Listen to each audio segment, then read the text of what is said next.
Hello guys, bad morning tayo ngayon. December 1, 2020. Pasok ng December. Pwede mano kagad tayo. Ay natikitan tayo yun. Aray ko. Wala pa nga buwan na mano eh. Ang aga-aga pa. Ang kaso ko naman dito, Ordinance 44. Hindi ako nakasapatos. Ganun talaga. Nataimingan tayo mahuli. At saka may violation tayo. Talagang obligado. Titikitan tayo pagka hindi tayo sumunod sa batas nila. Kaya ito, titikit tayo. Nakakalungkot lang.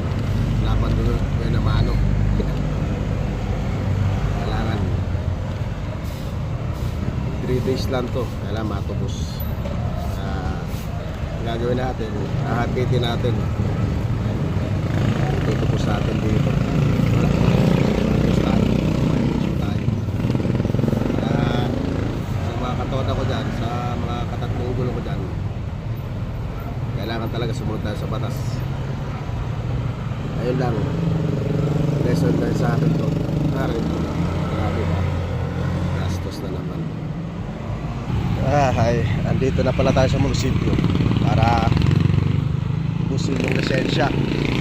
Siyempre, pupunta muna tayo sa office ni Mayor para magpapirma para sa discount.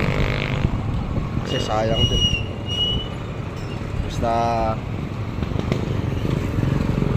pangkain na lang, pang tutubos pa. Pero talaga, may violation kasi tayo. Hindi tayo magagawa. Kaya akit ako sa taas para magkapirma. Aray ko.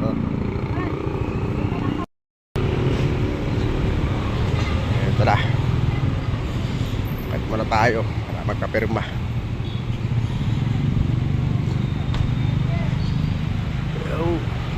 Laki ng munisipyo. Bagong pintura.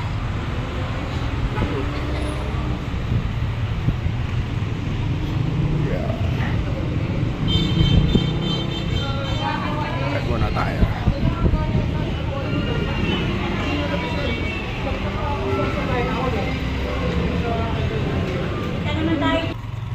Okay na. Nakahingi tayo ng discount. Ito, binayaran ko na. Ito na siya. Ngayon